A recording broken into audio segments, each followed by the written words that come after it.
Okay, so I'm Pius Adesanmi.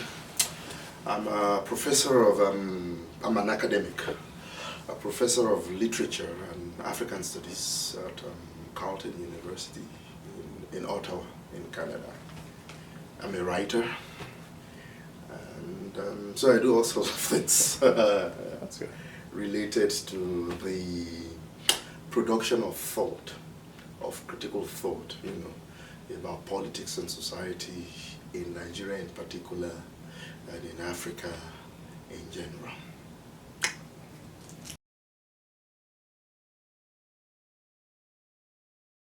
Okay, yeah, it's quite eclectic, a little all over the place. Yeah, um, it started actually with my upbringing. I started out with in my parents were educationists. The two of them teachers trained in the old colonial missionary tradition, Catholic missionary tradition. And when they came back from England in the late 60s, early 70s, they were both based in Kaba, in Kogi State. That's which is a huge Catholic. That's John Cardinal Naija's hometown. So it's a huge Catholic station. I used to be a hub of Catholic missionary activity, back in the colonial.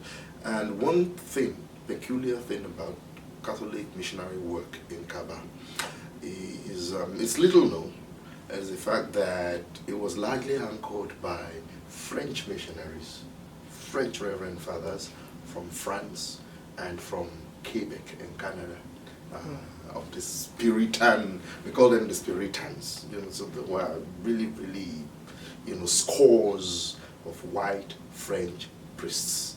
And my dad was the principal of a major high school, St. Augustine's College, where all this people. And so they discovered that I had a flair for French. And so I quite uncharacteristically grew up some kind of French-speaking young kid, because they took me under their wings and started to train me in French thought, French literature, French language, French civilization, and all that. So that I guess it was almost logical that I was going to go to the university to study French. So I have all my degrees in French. Actually, I have a BA French, MA French, and a PhD French, and all of that. But I'm not sure you want me to go into the story of how I then crossed. Okay, so yeah, there was a point, there actually was a time when I was more francophone than anglophone. There was a time in the late 90s when many of my friends in the Nigerian writing community used to joke that I had begun to dream in French, and it was true. I was using more French, speaking more French than English. But when I finished my PhD, I did my PhD in the University of British Columbia in Vancouver. My first job, I finished my doctoral work in Vancouver. My first job was at Penn State University in State College, Pennsylvania. And so it was a comparative literature job, which meant that basically I was hired to teach the Anglophone and Francophone literatures of Africa and the Caribbean. So that's how the transition gradually started. So they call it, in academia, they call it a 50-50 appointment. You're 50% Anglophone, 50% Francophone. But at Penn State, of course, I was doing the Francophone part of it. I was doing it all in English translation, so even I would make my selections of novels and whatever in English. So I did 50-50. I did that for 6 years, and then I returned to Canada. The advertisement that took me back to Canada after Penn State was an African literature position in an English department. Now, if you look at African literature in North American universities, African literature is usually taught in 3 departments, and there is no communication. If you are a specialist of Francophone literatures, you are in a French department teaching Francophone African literature as African literatures, then the Adichis, the Achebes, and the Shoyinkas, they don't exist. You're teaching the Sengos, the Mangobetis, etc.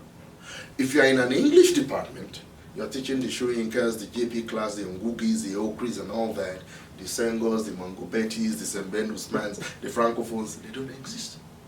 If you're in a Portuguese department, you're teaching writers from Angola, Mozambique, and all those places, and then the English. So African literature is actually just scattered in those departments, a legacy of our colony. But the English department at Carleton decided that they wanted somebody who could at least teach Francophone and Anglophone.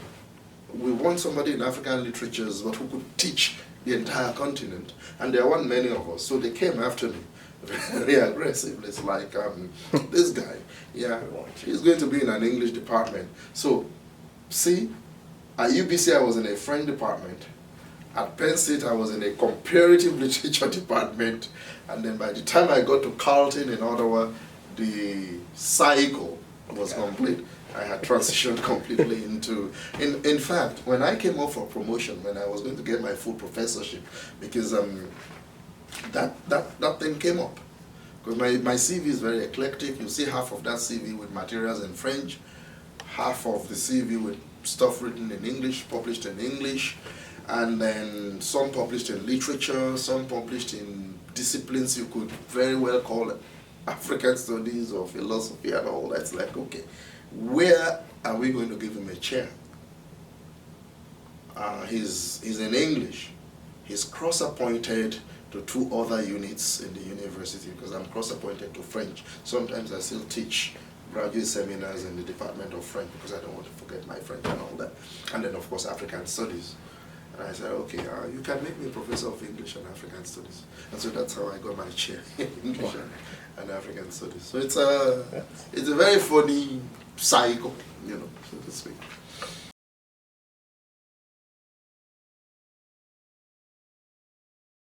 You know, I was just answering that question in Lagos last week because I had the Channel's book club people. They came to him and they said the titles, and I said the titles are usually inspirational.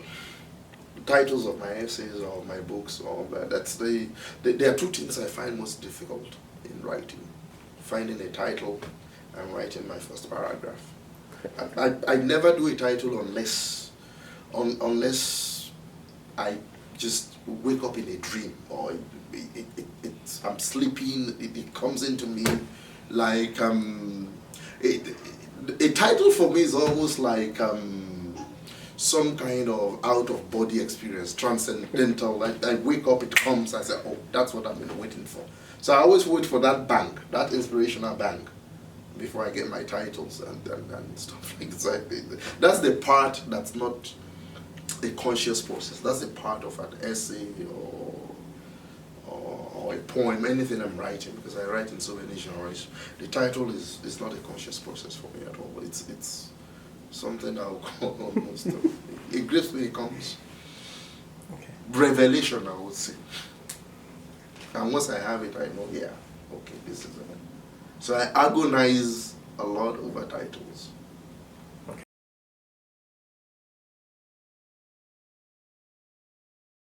Elected, if I'm elected, yes. Okay. If I'm elected, yes, I would know that I consciously put myself up for an, what do you call it, elective office, is that what you call it? If I'm elected, yes, yeah, I would definitely do that. But if you are appointed, that's a different kettle of fish altogether, because that would depend on who is doing the appointing, when, and in which circumstances. Because I've said Nigeria is a professional rubbisher of reputations. You know that. You know that. But so it would depend. You can't give. There are 2 reasons why I don't like to give a straightforward answer to that kind of of question. Part of my work in terms of my career as a public intellectual is centered on the premise that we need to shift certain paradigms in the Nigerian mentality. We need to show a different path, a different way forward, and one of the paradigms that I hope I'm contributing in my own little way to shift is this generalized, it's pervasive idea among our people, especially among the younger generation that I'm working with, trying to at least give them some form of role modelhood.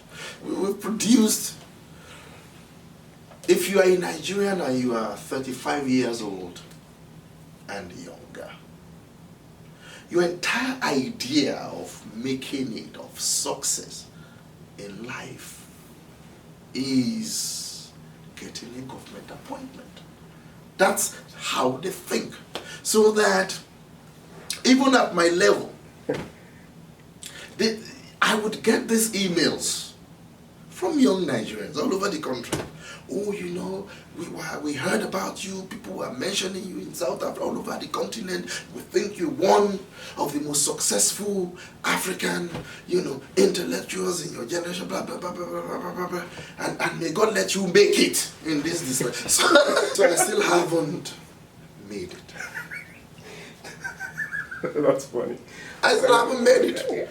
So that's why I will receive, now that they are appointing even commissioners, there are still some Nigerian kids who write me hoping that I would feature on some kind of list of commissioners.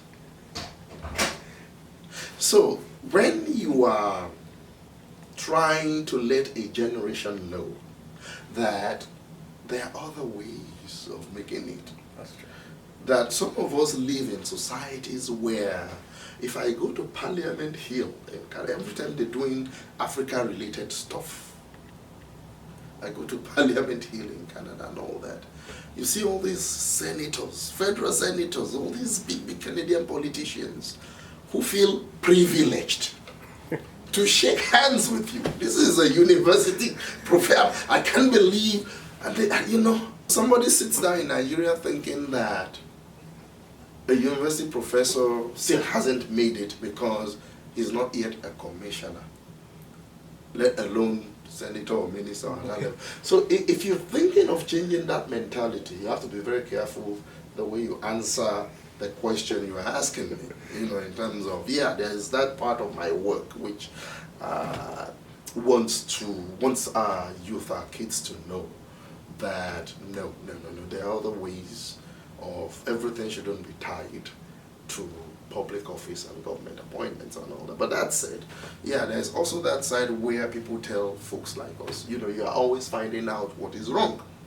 You're always criticizing. So if you're given the opportunity, exactly, why would you not come and prove yourself? And that's absolutely legitimate. That's a valid something. And that's where somebody would say, it depends. Right. Okay. Yeah, it depends on who, when, and the kind of latitude you. So a lot of factors would have to go in, because I've seen so many people go in and come out with tarnished.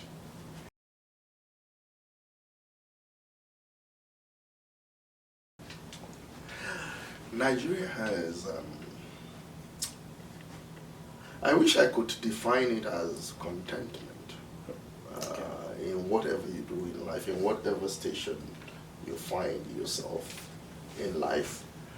But Nigeria has taught me, if I'm defining it for a Nigerian audience, I would say it's your ability to put food on the table.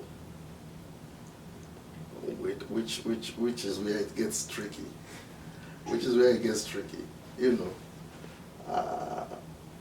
On an honest pay. Honest pay. Now you'll ask me, who's living on an honest pay in Nigeria? Less than half of 1% of the population. That's my answer. So more than 99% of the population need to move towards a point where success, contentment, making it would be defined as their ability to live within their honest and legitimate means. If they don't do that, if they don't get to that point, that society is doomed. Which means there's a great deal of false and outlandish aspirations and definitions of making it in that country. What's the American dream? A house, a picket fence, your mortgage, your picket fence, and your car payments. That's true. That's it. You have made it. Nigeria, I haven't made it. I haven't made it. In Nigeria, it's a Range Evoque, a Porsche, a driver, Okay. and then your ability to live off from the state. That's true. So we've got to get to a level where making it means your ability to live within a reasonable and a legitimate and an honest income.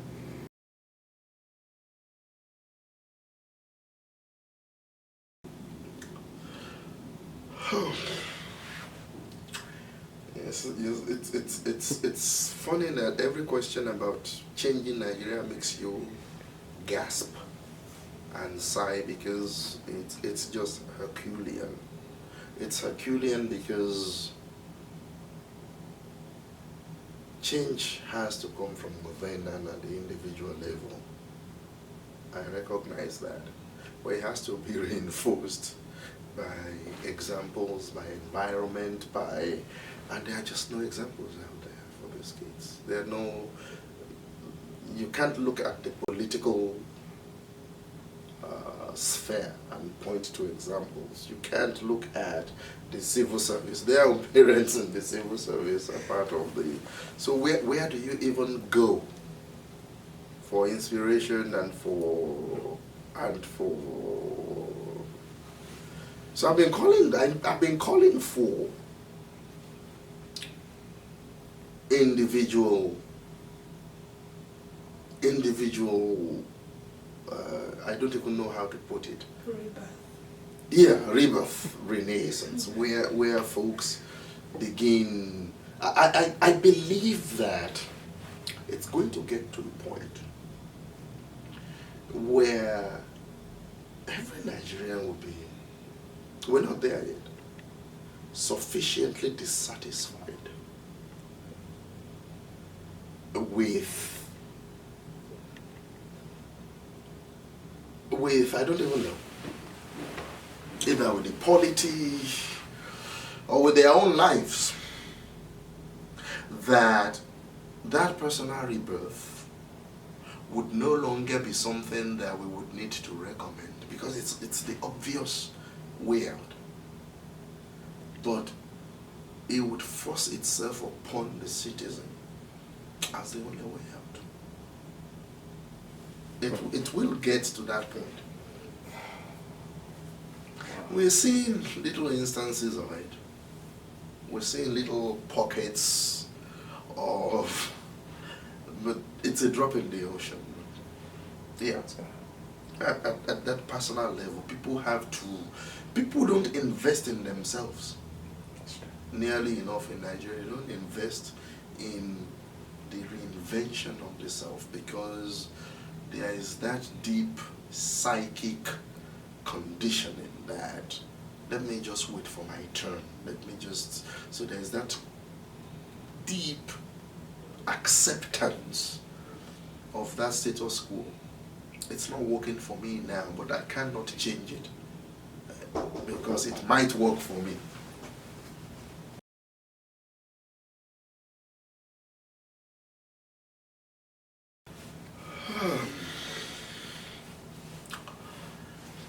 What advice advice do I have for them? I think they should, I think they should look within and see, they should use their own generation as a role model generation. I'm going to explain that. We were the last generation to have credible role models. That's true. In that society. That's true. We were the generation for whom the Ayodele Awojobi generation was a legitimate and credible. You could look up. We were the generation who could look up to our teachers in public primary schools. Spartan, upright, disciplined, ethical, morals. We were the last generation. So at least that society still gave us something in terms of credible role models. The role models and who to aspire to be like.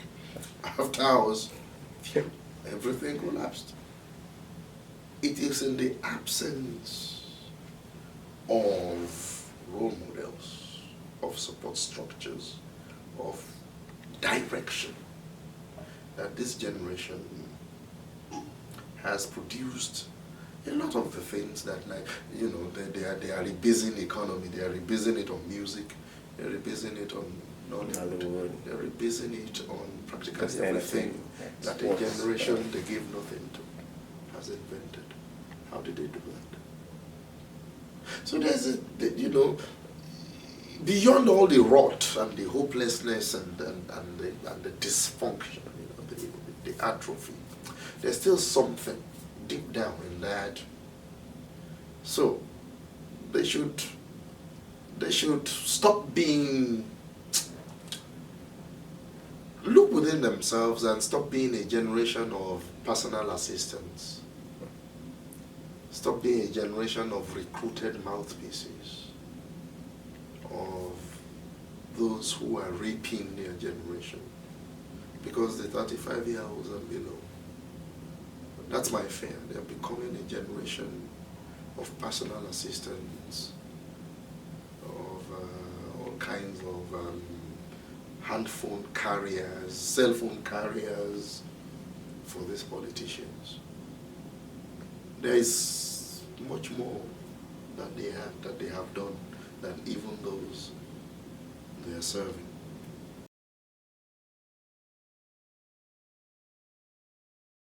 I'm out there in my own little way. It's an unbelievable sacrifice. You know, I joke a lot on Facebook about my little girl. You know, I have two of them, but the youngest one, who hardly sees me, for instance, who hardly sees me. And so every time I'm going to Nigeria, it's like, oh my God, she's 3 years old. Oh, he's tiavulin again, and all that, you know, tiavulin and all that. So it's like, I would encourage, because there are, where I come from, for every Pius Adesanmi, there are hundreds of thousands of Nigerian intellectuals of my generation, but there are too many of us that are ensconced in academia. You know, it's, putting yourself out there is not easy, you know. It's I get insulted a lot, I get rubbished a lot, and so it's not easy to keep continuing and all that. But hey, we're here. But you're not gonna let that stop you. No, so, yeah. no. I have a very thick skin. This is crocodile.